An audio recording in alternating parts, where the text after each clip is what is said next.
Assalamualaikum warahmatullahi wabarakatuh. Perkenalkan, nama saya Nur Afifah dari Program Studi Ekonomi Syariah Fakultas Ekonomi dan Bisnis Islam Institut Para-Hikmah Indonesia.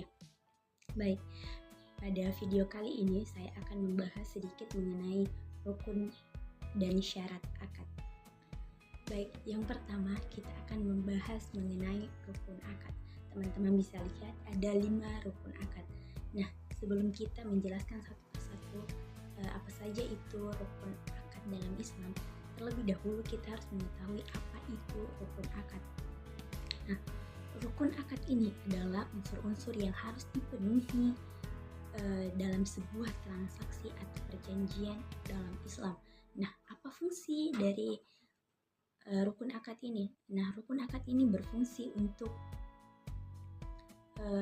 atau berfungsi sebagai dasar hukum untuk memastikan sahnya suatu perjanjian tersebut dalam Islam.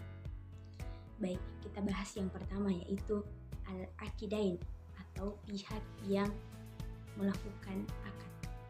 Nah, pihak yang melakukan akad ini haruslah berakal, balik, merdeka, berkecukupan untuk melakukan transaksi tersebut. Selanjutnya ada al-akad atau kaidah atau ucapan. Nah, adanya kesepakatan yang jelas mengenai barang atau jasa yang akan ditransaksikan, harga ataupun syarat-syarat lainnya. Selanjutnya ada al-muqdam atau objek. Nah, adanya barang atau jasa yang akan ditransaksikan harus jelas dan tidak mengandung unsur riba ataupun unsur gharar. Nah, selanjutnya itu ada al-gharar.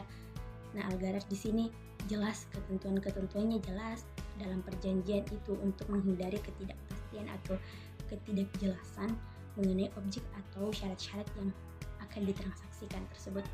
Nah, yang terakhir ada asyahid atau saksi. Nah, saksi inilah yang akan mengesahkan perjanjian tersebut atau akad tersebut, walaupun sebenarnya tidak mutlak dibutuhkan, tetapi disarankan ada minimal 2 orang saksi. Nah, itulah penjelasan dari kelima rukun akad tersebut. Nah, jika kelima rukun akad tersebut terpenuhi, maka perjanjian tersebut dianggap sah dalam syariat Islam. Sebaliknya, jika salah satu atau beberapa dari rukun akad ini tidak terpenuhi, maka akad atau perjanjian tersebut dianggap batal menurut syariat Islam. Selanjutnya, kita akan membahas mengenai syarat akad. Nah, teman-teman bisa lihat di sini ada 7 syarat akad yang harus dipenuhi. Sebelumnya kita perlu mengetahui apa itu syarat akad. Jadi teman-teman sekalian,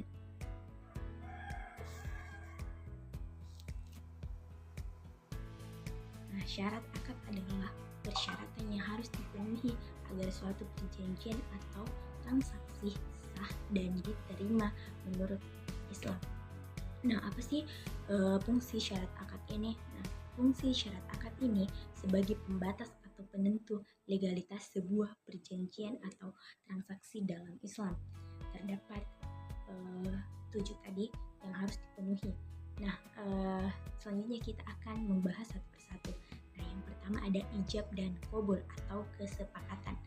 Nah, adanya kesepakatan dari kedua belah pihak yang diwujudkan dalam bentuk ijab dan kabul atau penawaran dan penerimaan. Nah, selanjutnya ada al-aqidain. Nah, artinya adalah pihak yang berakad. Nah, pihak yang berakad ini haruslah berakal, balik, merdeka dan berkecukupan untuk melakukan transaksi tersebut. Yang selanjutnya ada al-haq at-tamlik atau kewenangan. Nah, pihak yang menjual atau menyewakan harus memiliki kepemilikan atau kuasa atas barang atau jasa yang akan ditransaksikan tersebut. Selanjutnya ada al-adl atau keterbukaan dan kejujuran. Nah, transaksi atau perjanjian ini harus dilakukan secara jujur, adil, tidak boleh ada unsur penipuan atau kecurangan dalam transaksi tersebut.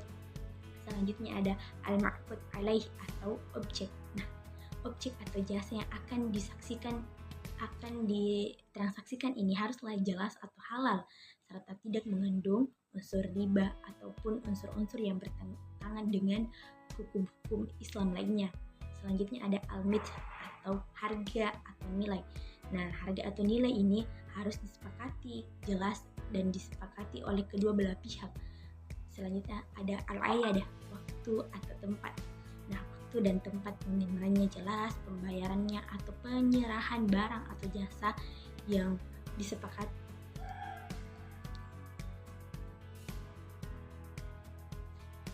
Nah, selanjutnya ada al-ayadah atau waktu atau tempat. Nah, waktu dan tempatnya ini pengiriman pembayarannya atau penyerahan barang atau jasa ini harus dengan jelas dan disepakati oleh kedua belah pihak. Nah, itulah tadi syarat-syarat akad yang harus dipenuhi. Nah, jika semua syarat akad ini telah terpenuhi, maka perjanjian tersebut dianggap sah. Namun, jika salah satunya atau beberapa syarat akad ini tidak terpenuhi, maka perjanjian tersebut dianggap batal menurut hukum Islam. Baik, kita beralih ke pembahasan selanjutnya, yaitu skema syarat akad. Nah, teman-teman, tadi kita sudah menjelaskan apa saja syarat akad. Ada 7 syarat akad yang harus dipenuhi.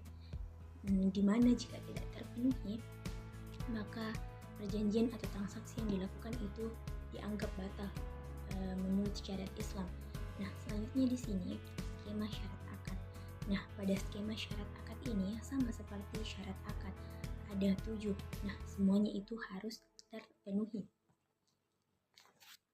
Nah, skema akad tersebut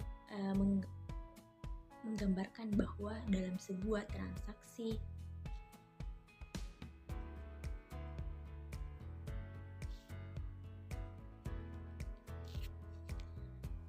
pada skema akad menggambarkan bahwa dalam sebuah transaksi atau perjanjian setiap pihak harus memenuhi syarat-syarat akad yang telah ditetapkan dalam Islam tersebut. Nah, jika semua syarat akad telah terpenuhi, maka transaksi atau perjanjian tersebut dianggap sah. Nah, untuk lebih jelasnya, saya akan memberikan atau memperlihatkan salah satu contoh skema akad yang ada. Kita akan mengambil contoh skema akad musyarakah.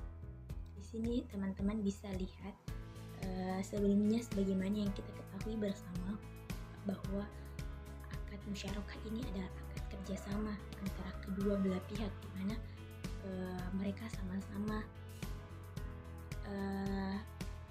bekerja, sama-sama mempunyai modal atau pembagian bagi hasilnya itu 50-50. Nah, teman-teman bisa lihat skemanya seperti inilah skema akad musyarakah. Nah, di sini kita bisa lihat dari mitra satu ataupun mitra kedua sama-sama menanamkan modal, sama-sama mengelola usaha, lalu kemudian keuntungannya pun